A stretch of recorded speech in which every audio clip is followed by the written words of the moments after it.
Officer Sarah Martinez pressed her back against the brick wall of the warehouse, her heart pounding as she listened to the chaos unfolding just around the corner. The sound of barking filled the air, but this wasn't the controlled bark of a trained police dog following commands. This was something else entirely. Wild, aggressive, and completely out of control. "Get him back. Get him back now," shouted Sergeant Mike Rodriguez, his voice cracking with urgency. The German shepherd known as Rex had broken free from his handler's control once again, and this time, he had cornered a suspect in a way that made everyone nervous. The dog's eyes were wild, his teeth bared, and despite Officer Johnson's desperate attempts to call him off, Rex showed no signs of backing down. This wasn't the first time Rex had caused problems. In fact, over the past 6 months, the incidents had been piling up like storm clouds before a hurricane. 3 weeks ago, Rex had attacked another police dog during a training exercise, leaving the other animal with wounds that required surgery. Before that, he had bitten a fellow officer who was simply trying to feed him. The bite was so severe that Officer Williams needed 12 stitches and couldn't return to duty for 2 weeks.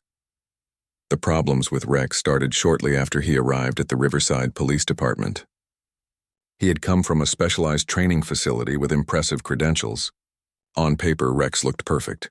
High scores in detection work, excellent physical condition, and a pedigree that suggested he would be an outstanding addition to their K-9 unit.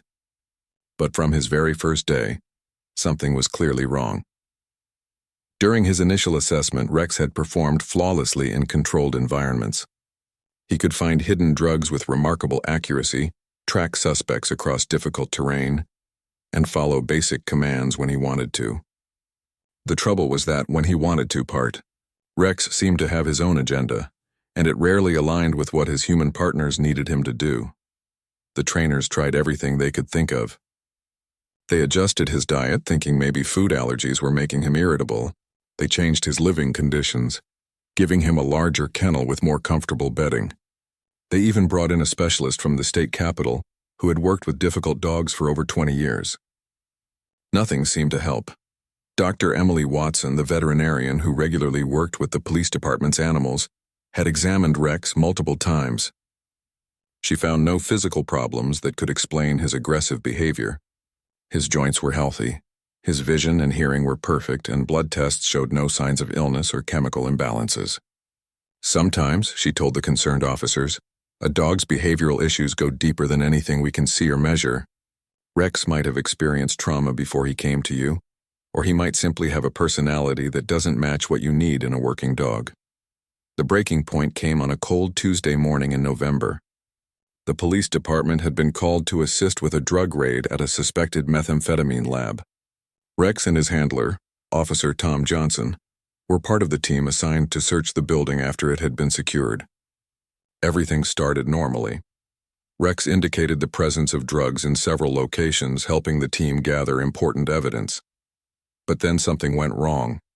As the team was preparing to leave, a neighbor's small dog wandered onto the property. It was just a friendly golden retriever mix, probably looking for attention or maybe hoping someone would throw a stick. Rex saw the dog and instantly transformed.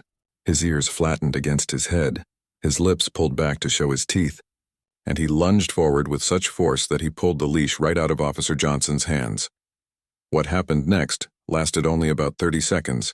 But those 30 seconds felt like an hour to everyone watching. Rex attacked the innocent dog with a ferocity that shocked even the most experienced officers.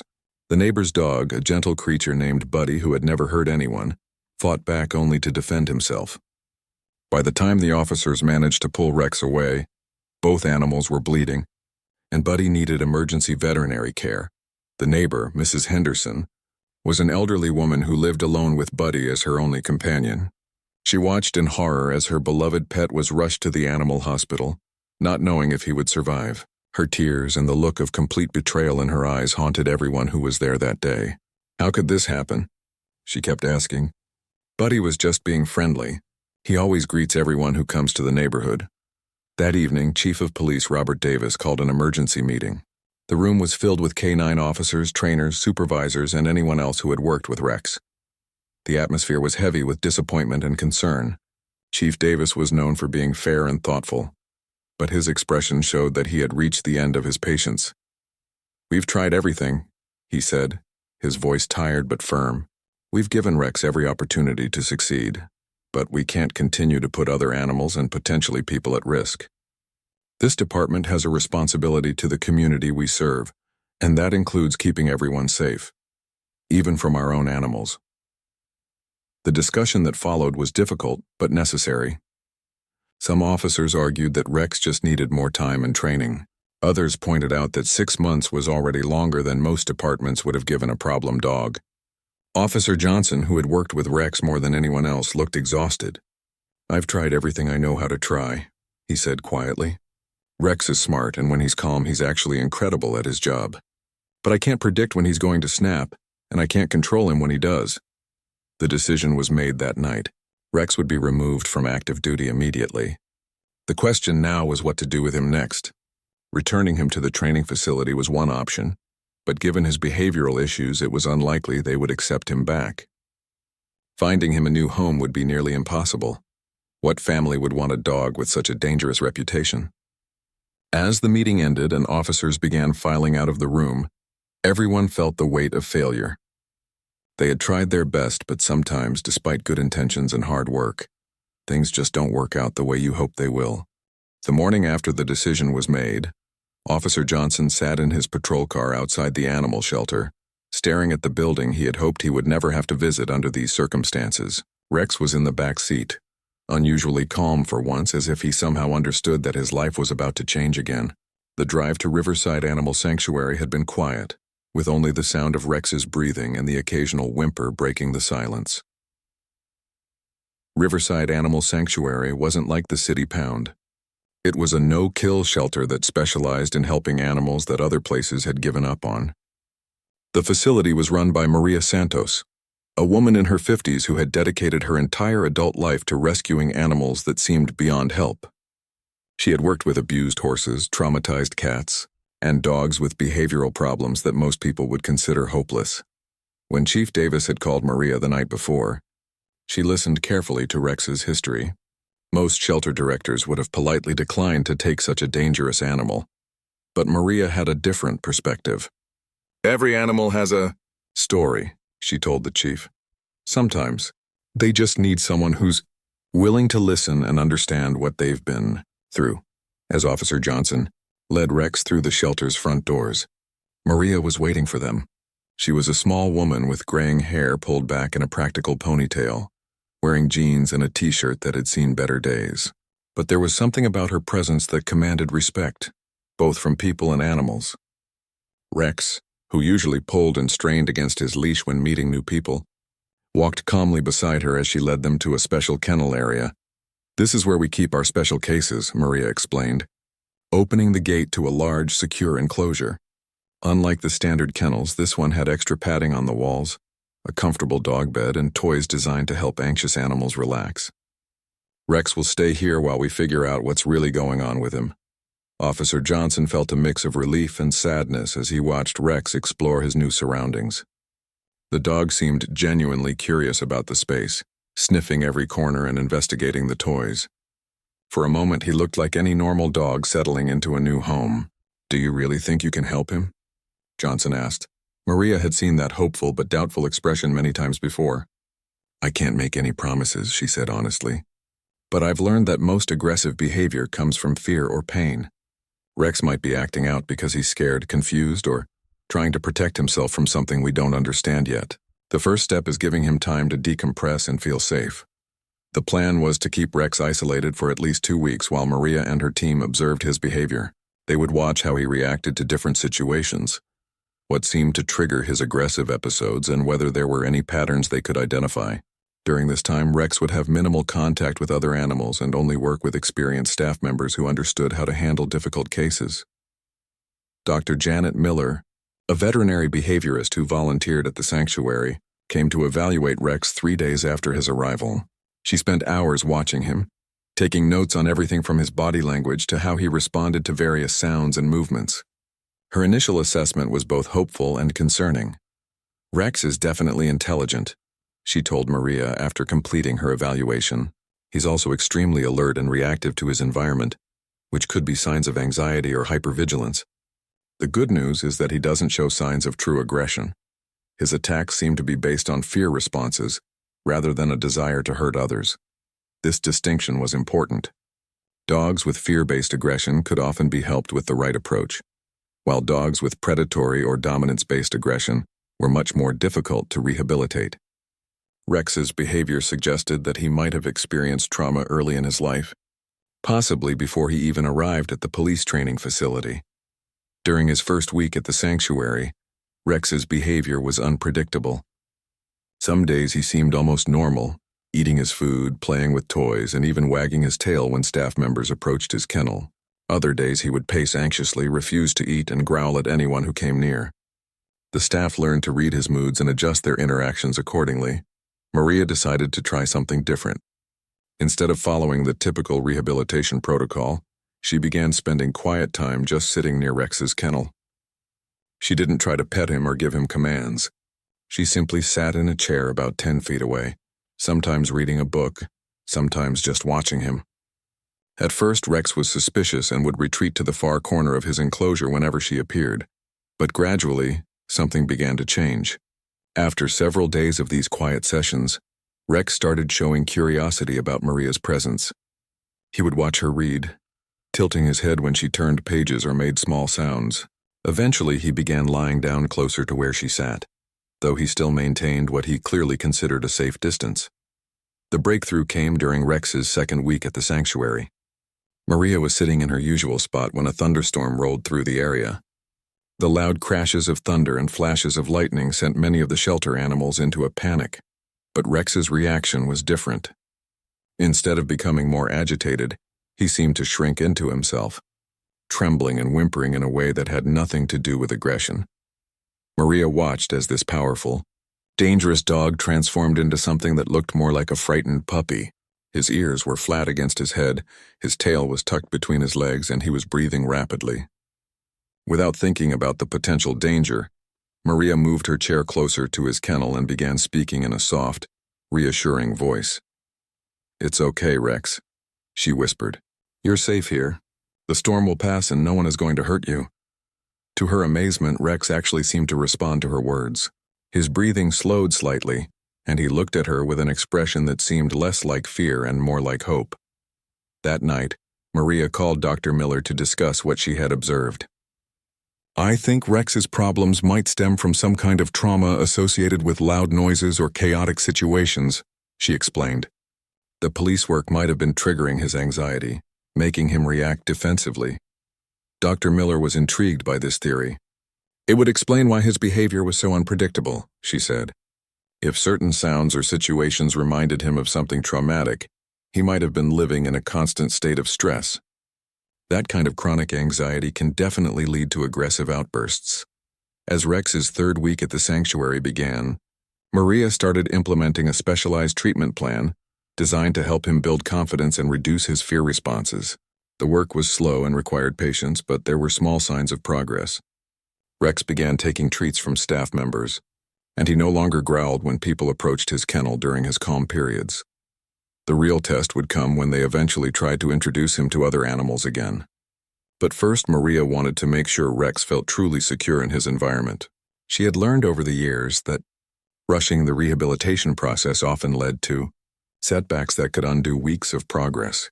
What none of them knew at the time was that Rex's real healing wouldn't begin with another dog or even with the experienced trainers and behaviorists who were working so hard to help him.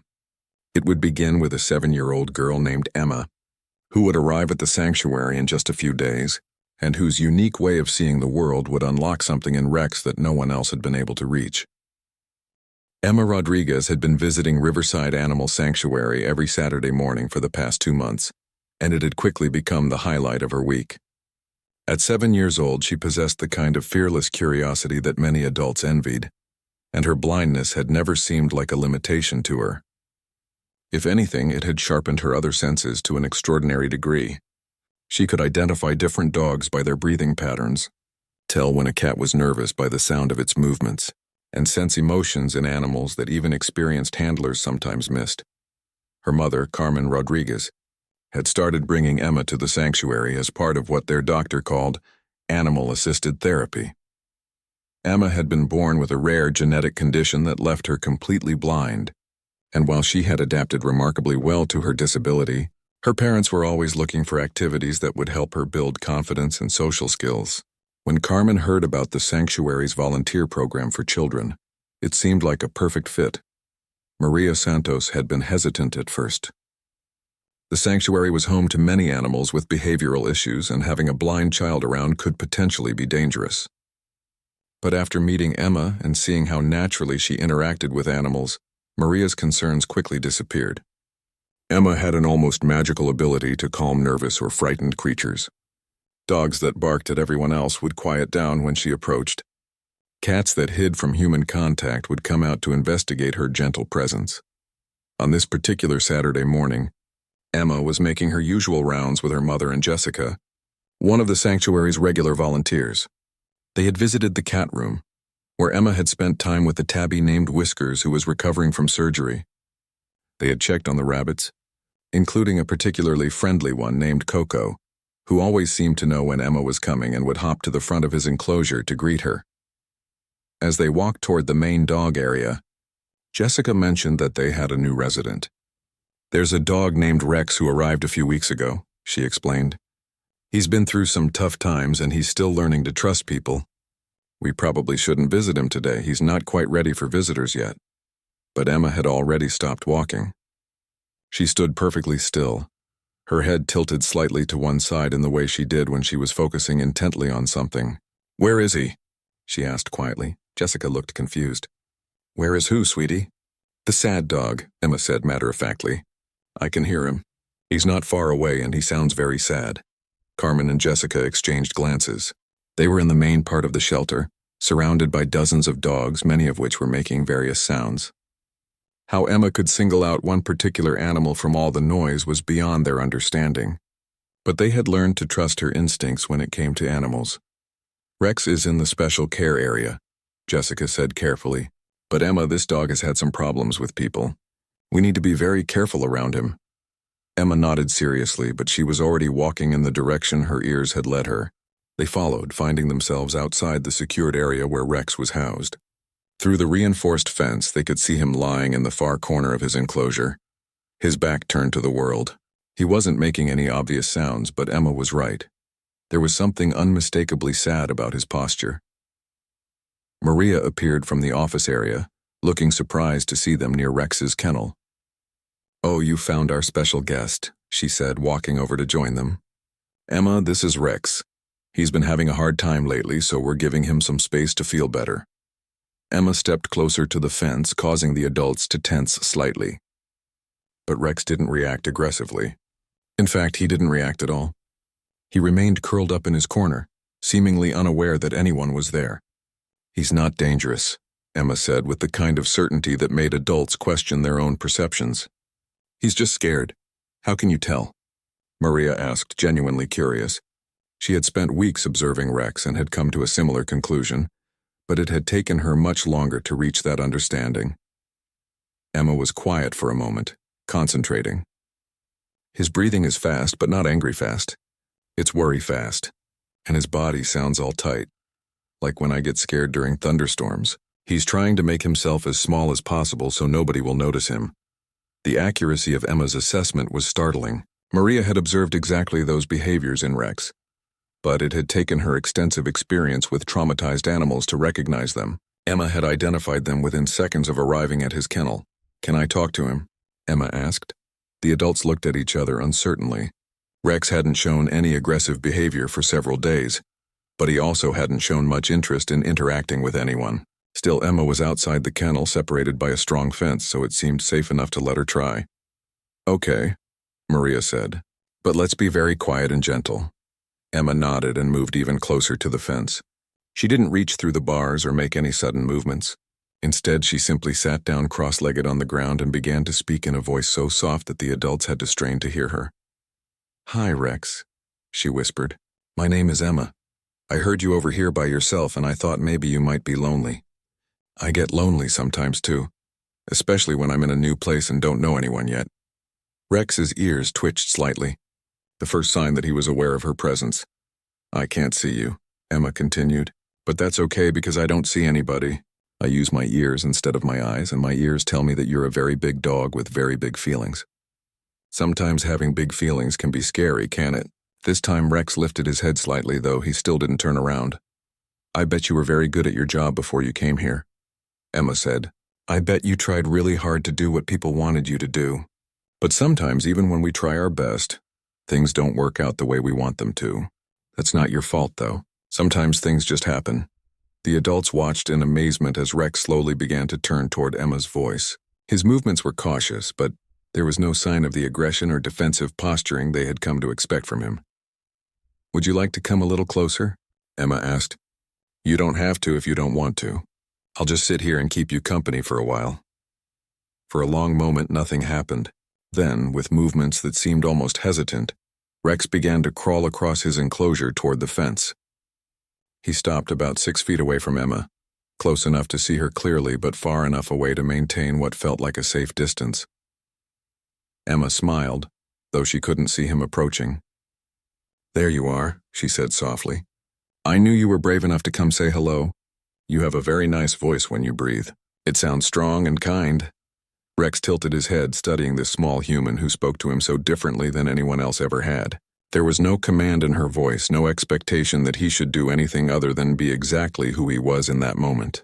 For the first time in months, Rex felt something other than fear or confusion. He felt curious. I come here every Saturday, Emma told him. Maybe next time I visit, you'll feel like coming a little closer. Or maybe you won't, and that's okay too. I'll still be happy to sit with you. As Carmen gently indicated that it was time to continue their visit, Emma stood up slowly. Goodbye, Rex, she said. Thank you for letting me meet you. I hope you have a good rest of your day. As they walked away, Rex remained by the fence, watching the spot where the little girl had been sitting. For the first time since his arrival at the sanctuary, he didn't retreat to his corner when the humans left. Instead, he lay down near the fence as if hoping they might come back. The week following Emma's first visit passed differently for Rex than any week since his arrival at the sanctuary. Where he had previously spent most of his time in the back corner of his enclosure, he now positioned himself near the front fence, especially during the morning hours when most volunteers arrived. Maria noticed the change immediately, but she couldn't quite understand what had caused it. It's like he's waiting for something, she told Dr. Miller during one of their regular check-ins. Or someone. He keeps looking toward the main path and his body language is completely different. Less defensive, more hopeful, I guess. Dr. Miller was intrigued by this development. In her experience, dramatic behavioral changes in traumatized animals usually took months to achieve if they happened at all. For Rex to show this kind of shift after a single brief interaction was almost unprecedented. Tell me more about this child who visited him, she said. Maria described Emma's visit in detail, including the remarkable way the little girl had seemed to understand Rex's emotional state within moments of arriving at his kennel. I've been working with animals for over 20 years, Maria said, and I've never seen anything quite like it. Emma didn't try to train him or fix him or make him do anything. She just acknowledged him, like she saw past all the problems to whatever he really is underneath.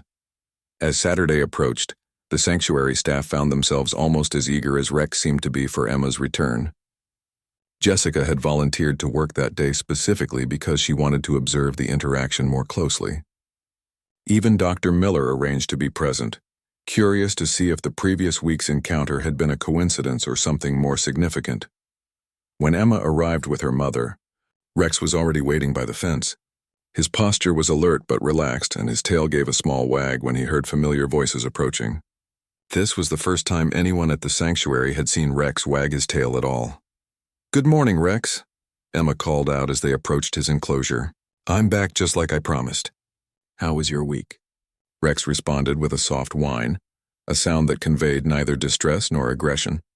It sounded almost conversational, as if he was trying to answer her question in the only way he knew how. Emma settled into her usual position, sitting cross-legged by the fence, but this time Rex didn't hesitate to approach. He walked directly to the barrier separating them and lay down just on the other side, close enough that Emma could have reached through the bars to touch him if she had wanted to. You seem different today, Emma observed, tilting her head in that focused way she had, more relaxed. Did you have good dreams this week? The question made the adults smile, but Rex seemed to take it seriously. He shifted position slightly, moving even closer to the fence, and rested his massive head on his front paws. His eyes, which had been wary and darting during his first weeks at the sanctuary, were now fixed calmly on Emma's face. "I've been thinking about you," Emma continued in her gentle voice. "I was wondering what your favorite things are. Do you like playing with toys? Or maybe you prefer just lying in sunny spots? I love feeling sunshine on my face. It makes everything seem warmer and safer." As she spoke, Emma unconsciously reached toward the fence, her small hand moving in Rex's direction. The adults tensed, ready to intervene if necessary, but Rex's reaction surprised everyone. Instead of pulling away or showing any sign of defensive behavior, he slowly stretched his nose toward the fence until it was just inches from Emma's outstretched fingers. "Oh," Emma whispered, her voice full of wonder. "You want to say hello properly, don't you?"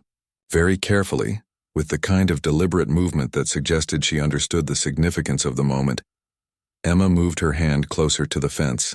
Rex watched every inch of her approach, but there was no fear in his expression. When her fingers finally touched the tip of his nose through the bars, he didn't flinch away. Instead, he gently pressed his nose against her hand, creating a connection that seemed to calm both of them instantly. The touch lasted only a few seconds before Emma slowly pulled her hand back, but its impact was immediately visible. Rex's entire body seemed to relax in a way that none of the sanctuary staff had ever witnessed. His breathing deepened, his muscles lost their chronic tension, and he settled into a position that looked genuinely comfortable for the first time since his arrival. "Thank you for trusting me," Emma said softly. "I know that was probably scary for you. It was a little scary for me too, but good scary, like when you're excited about something new." Over the following weeks, Emma's Saturday visits became the centerpiece of Rex's rehabilitation program. Maria began scheduling his other treatments and evaluations around these meetings, recognizing that Emma's presence had a stabilizing effect that made all other interventions more successful. The changes in Rex were remarkable and consistent. His aggressive episodes, which had been occurring several times per week, became increasingly rare. His appetite improved significantly. He had been eating reluctantly since his arrival, but now he finished his meals eagerly and even seemed to enjoy treat time with the staff. Most notably, his hypervigilance decreased to the point where he could actually rest peacefully instead of constantly scanning his environment for potential threats. Dr. Miller documented these improvements carefully, aware that she was witnessing something that could be valuable for other animals in similar situations. "Emma seems to provide a type of therapeutic interaction that we can't replicate with traditional methods," she noted in her reports. "Her approach is completely non-threatening because she has no agenda beyond simply being present with Rex. She doesn't want him to perform or behave in any particular way. She just accepts him exactly as he is." The breakthrough that surprised everyone came during Emma's 5th visit. She had been sitting with Rex for about 20 minutes, telling him about her week at school and describing the book her teacher had been reading to the class. Rex was lying peacefully by the fence, occasionally making small sounds that seemed like responses to her stories. Then Emma did something she had never done before. She stood up and walked along the length of Rex's enclosure, talking to him as she moved. "Let me see how big your space is," she said. "I want to understand where you live." Rex followed her movement, walking parallel to her on the inside of the fence. When she stopped, he stopped. When she changed direction, he changed direction too. It looked almost like a dance, with Emma leading and Rex following, connected by an invisible thread of trust and understanding. "You're keeping me company while I explore," Emma realized, her voice delighted. "That's so thoughtful of you. Would you like to show me your favorite spots?" What happened next left everyone speechless. Rex walked to a sunny corner of his enclosure and lay down, looking at Emma expectantly. She followed his lead, positioning herself on the other side of the fence in the same patch of sunlight. "This is a good spot," she agreed, settling down beside him with only the fence between them. "The sun feels warm here and it's quiet. I can see why you like it." They stayed there together for another 20 minutes, sometimes talking quietly, sometimes sitting in comfortable silence. Rex seemed completely at peace, occasionally shifting position to stay close to wherever Emma was sitting. The transformation was so complete that when new volunteers arrived for their shift, They initially didn't recognize him as the same dog who had been considered too dangerous for police work just weeks before. As that visit ended and Emma prepared to leave, she made a request that surprised everyone. "Next week," she said to Maria, "do you think Rex might be ready to meet some of the other animals? I think he's feeling braver now and maybe he'd like to make some friends." Maria looked at Rex, who was standing calmly by the fence, his tail wagging slowly as he watched Emma gather her things. The dog she was looking at bore little resemblance to the aggressive, unpredictable animal who had arrived at the sanctuary just over a month earlier. "You know what, Emma?" she said. "I think you might be right." The decision to introduce Rex to other animals was not made lightly. Maria spent the entire week carefully planning every detail of what would essentially be a test of how far Rex had really come in his healing journey. She consulted with Dr. Miller, reviewed Rex's behavioral notes from the past month, and even spoke with Officer Johnson, who was amazed to hear about the changes that had occurred since he had brought Rex to the sanctuary. "Are you sure about this?" Johnson asked during their phone conversation. "I mean, I want Rex to succeed more than anyone, but the last time he was around other dogs..." He didn't need to finish the sentence. They both remembered the incident with Buddy, the neighbor's golden retriever, all too clearly. "Emma thinks he's ready," Maria replied. And honestly, her instincts about Rex have been right about everything else so far. Besides, we're going to take every precaution possible. This will be completely controlled with plenty of staff present and easy ways to separate the animals if needed. The plan was to start with the gentlest possible introduction. Maria had chosen Rosie, an elderly beagle mix who had been at the sanctuary for almost 2 years. Rosie was known for her calm temperament and had actually helped several other dogs overcome social anxiety. She was small enough that she wouldn't seem threatening to Rex, but confident enough that she wouldn't be intimidated by his size. When Saturday arrived, Emma could sense that something special was planned. The energy at the sanctuary felt different, more focused, more hopeful, but also more nervous. Several staff members who didn't usually work weekends had come in specifically to observe this introduction. "Today feels important," Emma said to her mother as they walked toward Rex's enclosure. Everyone seems excited but worried at the same time. Carmen had been told about the planned introduction, and she shared some of the staff's nervousness. While she had seen the remarkable changes in Rex during Emma's visits, the idea of him interacting with other animals still seemed risky. "Maybe we should just have a regular visit today," she suggested gently. But Emma was already focused on Rex, who was waiting by his fence as usual, but seemed more alert than normal. "He knows something different is happening too," she observed. "His breathing sounds excited, not scared. I think he's ready for whatever they have planned." Maria approached them with a smile that didn't quite hide her anxiety. "Emma, we were wondering if you'd like to help Rex meet a new friend today. We think he might be ready to spend some time with another dog, but we thought it might go better if you were here to help him feel safe." Emma's face lit up with genuine excitement. "Really? Oh, Rex, did you hear that? You're going to make a friend." She turned toward his enclosure, where Rex was standing with his tail wagging more vigorously than anyone had ever seen before. "Are you excited?" "I think you are." The introduction was planned for the sanctuary's largest outdoor exercise area, a securely fenced space that was familiar to both dogs but neutral territory for their first meeting. Rex would be brought out first, giving him time to explore and feel comfortable in the space before Rosie joined them. Jessica led Rex into the exercise area, while Emma and the other observers watched from just outside the fence. Rex immediately began investigating every corner of the space, his nose working overtime to gather information about all the dogs who had been there before him. His body language was curious rather than tense, and he seemed to be enjoying the opportunity to be in a larger area than his kennel. "How does he look to you, Emma?" Maria asked quietly.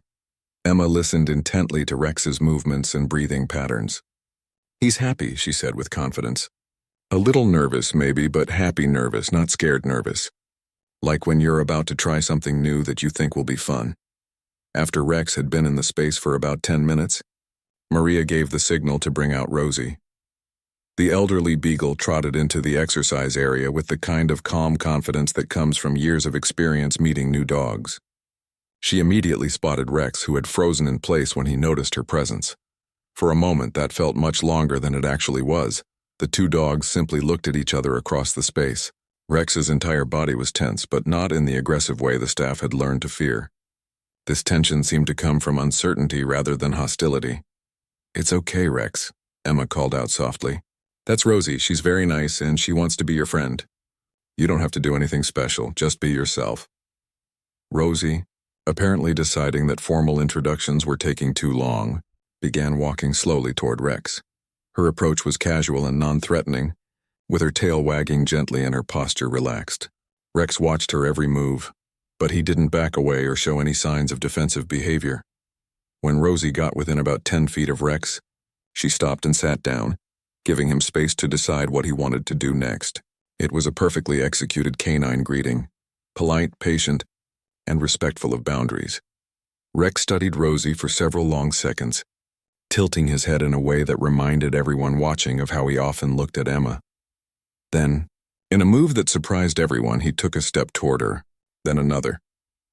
Within a few minutes, he had closed the distance between them and was standing just a few feet away from the little beagle. Rosie remained sitting patiently, allowing Rex to sniff around her without moving suddenly or doing anything that might startle him. Rex's investigation was thorough but gentle, and his tail began wagging slowly as he gathered information about his potential new friend.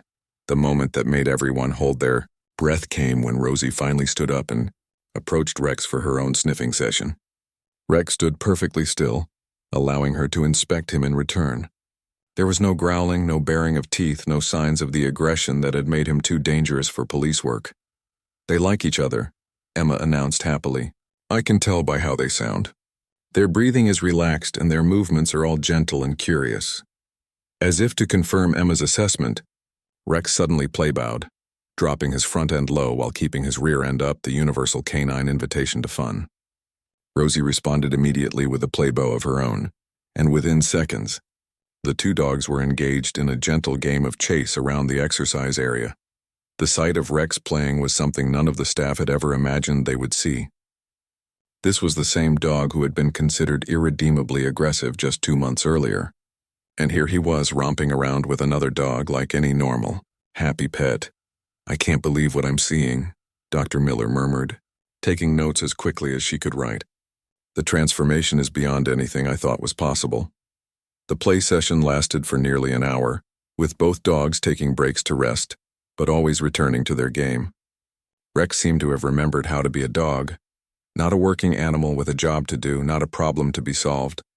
Just a dog who enjoyed running and playing and having a friend. As the session wound down and it came time to separate the dogs, Rex showed no signs of stress or anxiety. He seemed tired but content, and when Jessica led him back to his kennel, he went willingly, looking back over his shoulder at Rosie as if already planning their next playdate. "That was amazing," Emma said, her voice full of satisfaction. "Rex was so brave and he was such a good friend to Rosie. I'm really proud of him." As they walked back toward the sanctuary's main building, Maria found herself thinking about all the people who had given up on Rex, the police department, the training facility, even some members of her own staff who had doubted whether he could ever be rehabilitated. None of them had been wrong to be cautious, but none of them had seen what Emma had seen in him from the very beginning. "Emma," Maria said, "I think Rex has something he wants to show you next week, something that might be even more special than what happened today." Emma smiled mysteriously, as if she already knew what Maria was talking about. "I think Rex has been getting ready to show everyone who he really is," she said. "And I think he's almost ready to let the whole world see it." The morning that would change everything for Rex started like any other Saturday. But there was an electricity in the air at Riverside Animal Sanctuary that seemed to promise something extraordinary. Word had spread throughout the local animal rescue community about the remarkable transformation of the dangerous police dog, and several people had asked Maria if they could observe Rex's next visit with Emma. Among the visitors that day was Captain Lisa Thompson from the neighboring county's sheriff's department. She had heard about Rex's story from Officer Johnson and was curious to see if the reports about his rehabilitation were as dramatic as they sounded. Captain Thompson had been working with canine units for over 15 years, and she had never heard of such a complete behavioral turnaround in a working dog. Also present was Dr. Sarah Chen, an animal psychologist from the State University who specialized in trauma recovery in dogs. She had driven 3 hours specifically to observe the interaction between Emma and Rex, hoping to learn techniques that might help other animals in similar situations. When Emma arrived with her mother, she immediately sensed the increased attention focused on Rex's area. "There are more people here today," she observed, "and everyone feels very focused. Is something special happening?" Maria explained that some visitors had come to learn from Emma's work with Rex. "They've heard about the amazing progress he's made, and they're hoping to understand how you've helped him heal." Emma considered this seriously. "Rex doesn't like being stared at," she said. "It makes him nervous when too many people are watching him. Maybe they could observe from far away?" This insight surprised the adults, who hadn't considered how the additional attention might affect Rex. They quickly rearranged themselves to provide more distance and privacy for the interaction. As Emma approached Rex's enclosure, she noticed immediately that something was different about him. He was pacing near the fence, but not in the anxious way he had when he first arrived. This pacing seemed excited, almost eager. "Hello, Rex," she called out. "You seem very energetic today. Are you feeling extra good?" Rex responded with a sound none of them had heard from him before. A soft, almost musical whine that sounded distinctly welcoming. He trotted to the fence and pressed his nose against it, clearly hoping for one of the gentle touches that had become part of their weekly ritual. Emma settled into her usual spot and reached through the fence to stroke Rex's nose. "You feel different today," she said wonderingly. "Stronger, more confident, like you're not afraid of anything anymore." What happened next caught everyone completely off guard. Rex suddenly backed away from the fence and began what could only be described as showing off. He picked up his favorite toy, a rope that the staff had given him weeks earlier, and began tossing it in the air and catching it. He ran in large circles around his enclosure, his tail high and wagging. He even performed a perfect play bow, as if inviting Emma to join his celebration. "Rex," Emma laughed, "are you putting on a show for me? You're acting like you have wonderful news to share." The real test came when Jessica appeared with Rosie, ready for another supervised playdate. But instead of their usual careful introduction process, Rex did something unprecedented. The moment he saw Rosie approaching, he sat down and waited patiently for her to be led into his enclosure. No excitement, no anxiety, no need for gradual introduction. He simply waited politely for his friend to join him. "Look at that," Dr. Chen whispered to Captain Thompson. "That's not just good behavior, that's genuine emotional regulation. He's learned to manage his impulses completely."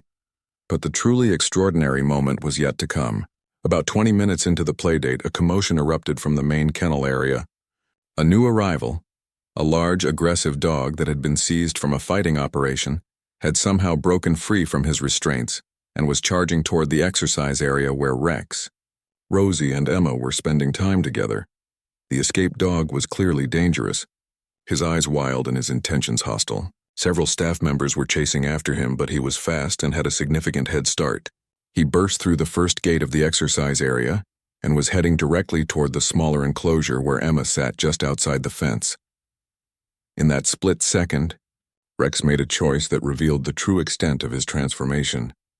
Instead of cowering or running away, the responses that trauma had taught him, he positioned himself between the approaching threat and Emma. His stance was protective, but not aggressive, confident but not confrontational.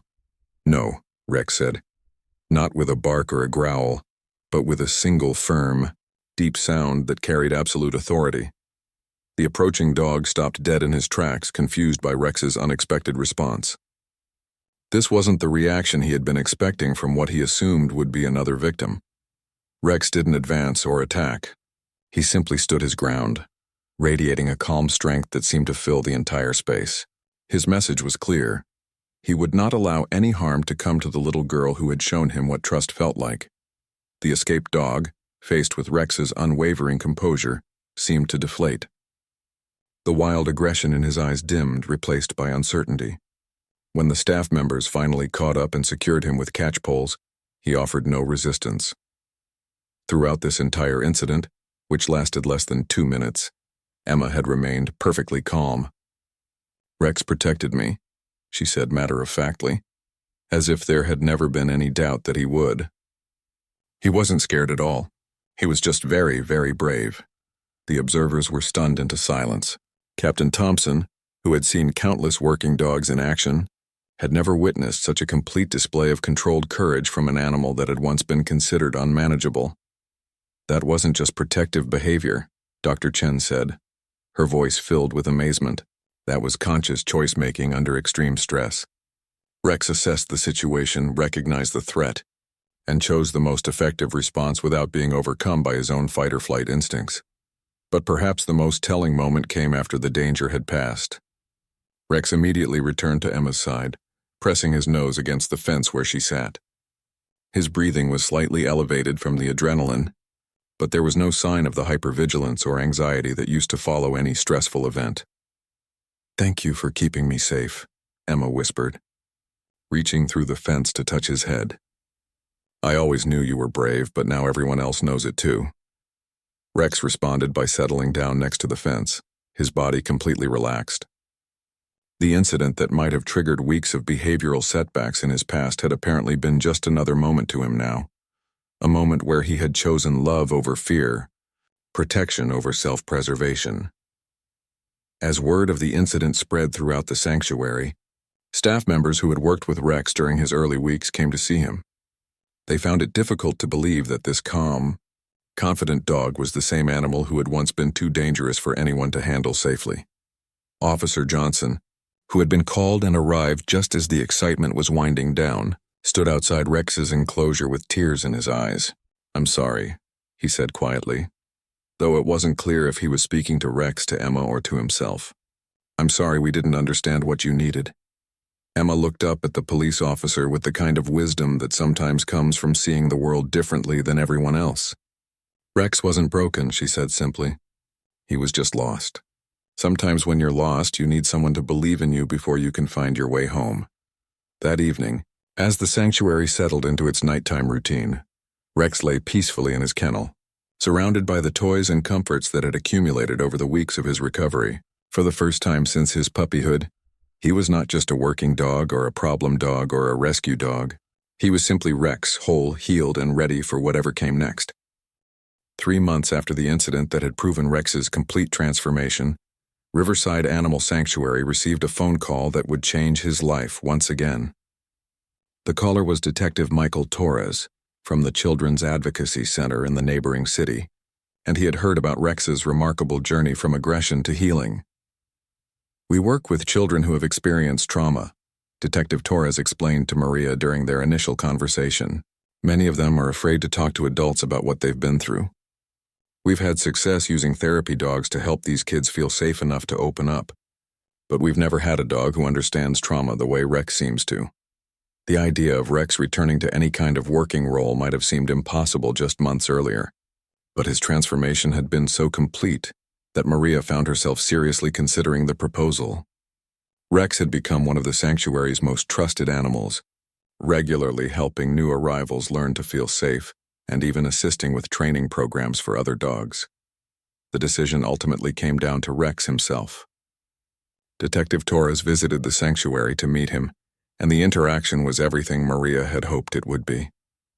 Rex approached the detective calmly, allowed himself to be petted, and even seemed to understand that this meeting was important in some way. "He's perfect," Detective Torres said after spending an hour with Rex.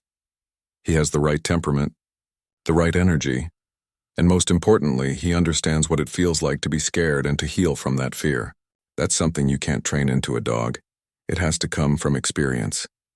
Before any decisions were made, everyone agreed that Emma should be part of the conversation.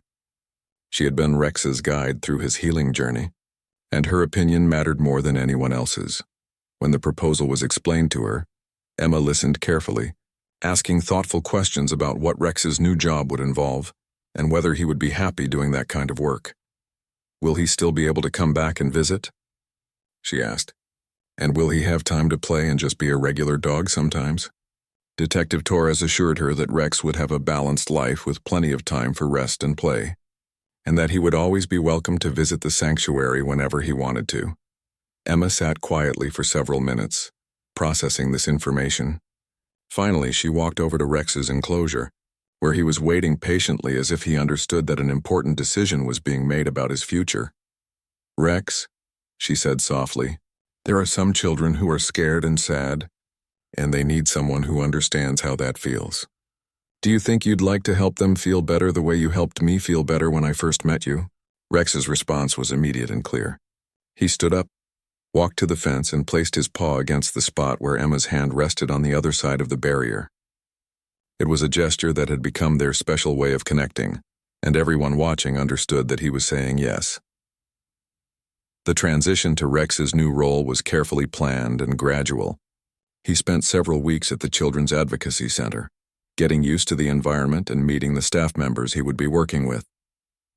His training focused not on commands or specific tasks, but on helping him understand how to provide comfort and emotional support to children who needed it.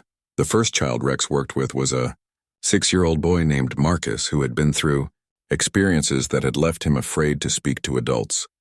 When Marcus was brought into the comfortable room where Rex was waiting, the little boy immediately noticed that this dog was different from others he had met. Rex seemed to understand exactly how to approach the frightened child. He didn't rush forward or demand attention. Instead, he lay down across the room and simply waited, letting Marcus decide when and if he wanted to interact. When Marcus finally worked up the courage to approach, Rex remained perfectly still, allowing the child to pet him and explore the feeling of being safe with someone who wouldn't hurt him. It took 3 sessions before Marcus spoke his first words in months, and when he did, he spoke them directly to Rex. "You're not scary," he whispered. "You're nice." The success stories multiplied quickly. Children who had been silent for weeks began talking to Rex and through him, eventually to the counselors and social workers who were trying to help them. Kids who had been afraid of everything found courage in Rex's calm presence.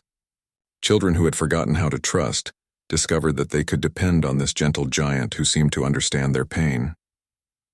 Emma continued to visit Rex regularly, though their meetings now took place at the Advocacy Center rather than the sanctuary. These visits were the highlight of both their weeks, and Rex's joy at seeing his special friend was evident to everyone who witnessed their reunions. "You're helping so many children now," Emma told him during one of their visits. "I'm so proud of you for being brave enough to use your healing to help others heal too." Dr. Miller, who had been documenting Rex's journey from the beginning, published a paper about his transformation that became widely read in veterinary and psychological circles. Her research helped other professionals understand that animals who had experienced trauma could not only recover completely, but could also use their experiences to help others. Officer Johnson, who had struggled with guilt about giving up on Rex, became one of his biggest advocates. He regularly brought other police officers to meet Rex, showing them that dogs who seemed beyond help might just need a different kind of understanding and support. Captain Thompson's department ended up adopting Rex's rehabilitation model for their own canine program, focusing more on addressing trauma and emotional needs rather than simply trying to correct problematic behaviors through discipline. The impact of Rex's story reached far beyond the individual children he worked with directly. His journey from dangerous aggression to healing helper became a symbol of hope for anyone who had ever been told they were too broken to fix, too damaged to trust, or too far gone to save. On the first anniversary of Rex's arrival at the Advocacy Center, a small celebration was held in his honor. Children he had worked with came to visit, along with staff members from the sanctuary, police officers who had followed his story, and researchers who had learned from his experience. Emma, now 8 years old and even more confident than she had been when she first met Rex, gave a short speech that surprised all the adults with its wisdom. "Rex taught me that when someone seems mean or scary, they might just be hurt and need help," she said. "And he taught me that when you help someone heal, they can turn around and help other people heal too. That's how you make the world better, one friend at a time." As the celebration wound down and guests began to leave, Emma and Rex found themselves alone together for a few minutes in the quiet garden behind the Advocacy Center. They sat together in a patch of afternoon sunlight, just as they had during those early days at the sanctuary when Rex was first learning to trust again. "You know what the best part is?" Emma said, scratching behind Rex's ears in the way she had discovered he loved. "You're not just better now, you're helping make other people better too. And that means all the sad things that happened to you before weren't for nothing. They helped you understand how to fix the sad things happening to other people." Rex leaned against Emma's shoulder, his tail wagging slowly, his eyes peaceful and content. He had traveled an incredible distance from the angry, frightened dog who had once been declared too dangerous to handle. Through the love and patience of a little girl who saw past his problems to his potential, he had not only found healing for himself but had discovered his true purpose, helping others find their way from fear to hope, just as he had learned to do. In the end, Rex's story became more than just a tale of rehabilitation. It became proof that with the right kind of love, understanding, and patience, even the most broken spirits could not only heal, but could transform their pain into a gift that helps heal others. And it all started with one word whispered by a blind child who chose to see with her heart instead of her eyes. Hello.